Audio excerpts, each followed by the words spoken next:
જય માતાજી મિત્રો, જો આજે એક અગત્યનો આપણે વિડીયો બનાવ્યો છે.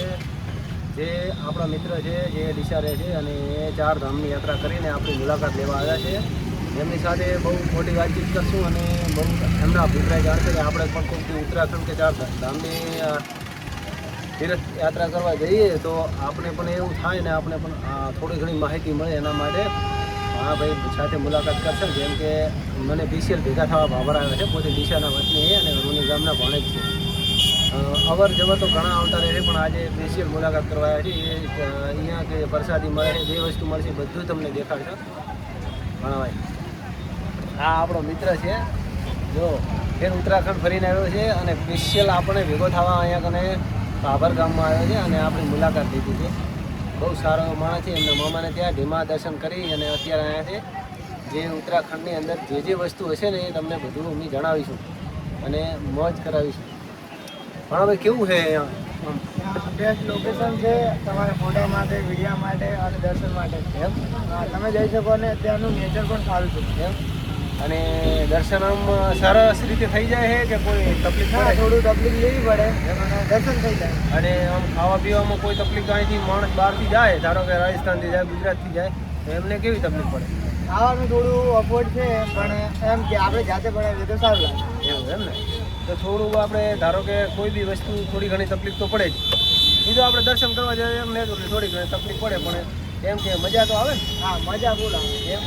અને અહીંયા આમ બીજું વાતાવરણ બીજું સારું કે કોઈ આપણે પણ અહીંયા વાતાવરણ ચેન્જ થતું રહે, વરસાદ પણ ચાલુ રહે, બરફનું પણ પડવાની શક્યતા હોય છે. એટલે આપણે સ્વેટર અને બધી સેફટી જાળવીને જવું પડે. લેવું પડે એમ ને? બરાબર. તમે આમ કેટલા જણા જતા? અમે 3 જણા. 3 જણા એમ ને? બરાબર. ભગવાનને મળી આવે એમ ને? ભૂમિના દર્શન કરી આવ્યા એમ? વાહ ભાઈ વાહ, સરસ. તમારા જીવનમાં અસલ તમને મોકો મળી ગયો કે તમે ભગવાનની યાત્રા કરી આવ્યા યાર. અમને પણ કોઈક દિવસ આ મિત્રો જોવાવાળા મિત્રોને પણ મળે તો એમને પણ કહેવા માગું પણ તમે પણ જાજો અને મુલાકાત મતલબ ભગવાનના દર્શન કરજો. જ્યારે પણ જિંદગીમાં ગમે ત્યારે મોકો મળે એટલે તમે એકવાર દર્શન 4 ધામની યાત્રા કરી દેજો. જે આ નાની ઉંમરમાં આપણે ભણો છે, નાની ઉંમરમાં અત્યારે દર્શન કરીએ અમને મોકો મળ્યો એટલે કરી આવ્યા. અને અહીંયાની પ્રસાદી તમને દેખાડીશ. દેખાડો તમે પ્રસાદી કેવી અહીંયા છે. અહીંયાની બધી તમને છે ને આખી જે વસ્તુ છે એ દેખાડી. જો આ કઈ જગ્યાની પ્રસાદી છે? કાળ ભૈરવ. આ કાળ ભૈરવની મિત્રો પ્રસાદી છે. જો જે આપણે ત્યાં પેડાને એવું માનીએ છીએ અહીંયા આવી રીતે પ્રસાદી જો મમરા અને આ રીતે પ્રસાદી છે જે આપણે ઘરે લાવ્યા છે. આ બીજી પ્રસાદી છે, જોઈ લો. આ કઈ જગ્યાની? આ યમનોત્રી. યમનોત્રીની છે જે ઉત્તરાખંડની અંદર આવેલું છે. અને અહીંયા આવી રીતે બેડાની પ્રસાદી નથી હોતી. જે આ એક જ પ્રસાદી હોય છે. એક જ ભગવાનની જે શ્રદ્ધાળુ હોય છે એમને આ જ પ્રસાદી અહીંયા ચડાવવાની રહે છે. જે આપણી સંસ્કૃતિ આ જે સંસ્કૃતિ શીખડાવે છે હિન્દુ ધર્મમાં કે ભગવાન માટે એક જ વસ્તુ હોય છે. પછી હજી બીજી એક પ્રાર્થના જે છે ગંગોત્રી પ્રસાદી કહેવાય છે. આ ભાણાભાઈ કઈ જગ્યાએ ચડાવે? આ ગંગોત્રી છે. જે જગ્યાએ તમે જાશો તો આવી જ પ્રસાદી જોવા મળશે. જે પેડા અને જે આ બીજી પ્રસાદી તો ગુજરાતમાં મળે છે, રાજસ્થાનમાં મળે છે, એ પ્રસાદી નથી હોતી. અને થોડું બંધ કરી તો પછી મિત્રો જે જગ્યાએ અહીંયા દર્શન કર્યા એમને વાત કરી એટલે મને વિડીયો બનાવવાનો બહુ જીવ થઈ ગયો. અને બીજા મિત્રોને પણ દેખાડવા માટે આ વિડીયો બનાવે છે. બીજા મિત્રો પણ જોવે અને એ પણ જાય ને ભગવાનના દર્શન કરે. અને મિત્રો તમે કેદારનાથ જાઓ, બદ્રીનાથ જાઓ, 4 ધામની યાત્રા કરવા જાઓ પણ એમને એક ખાસ વિનંતી છે કે જે બી જાઓ એમને શ્વાસની તકલીફ હોય કે છે ને પણ કોઈ બી દુકાન તકલીફ હોય તો દવા અહીંથી લઈ જવાની. એ ખાસ વાત ધ્યાન રાખવાની. કારણ કે એની જે દવા રહી ને એ આપણને માફક એટલી બધી આવતી નહીં. દવા એની હોય છે પણ આપણી માફક નથી આવતી આપણા શરીર પ્રમાણે.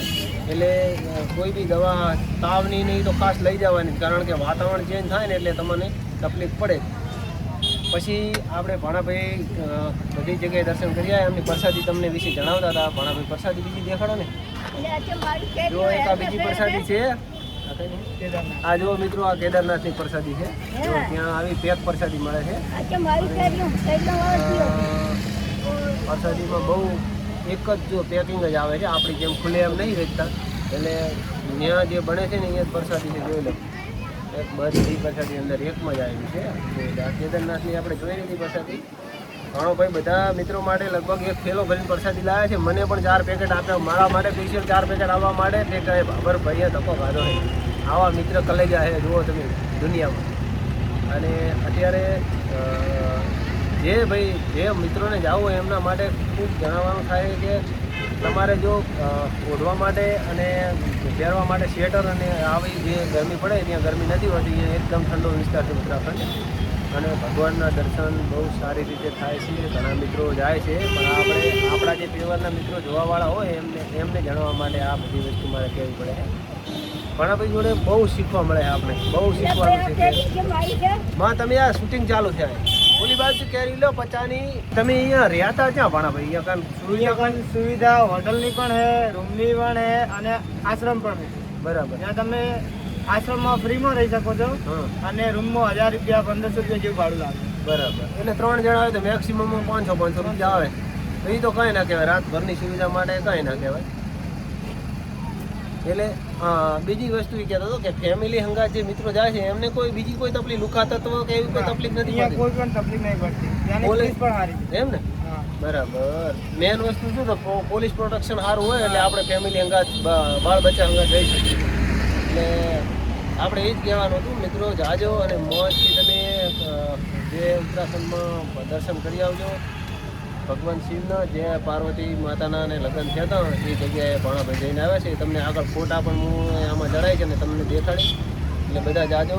બધાને જય માતાજી. આવા નવા વિડીયો જોતા રહેજો અને મારી ચેનલ છે સદારામ વેજીટેબલ એને સબસ્ક્રાઈબ કરતા રહેજો એટલે અમને થોડો ઘણો સપોર્ટ મળે અને તમને આવા નવા વિડીયો બનાવવાનો અને દેખાડવાનો જીવ થાય. જય માતાજી.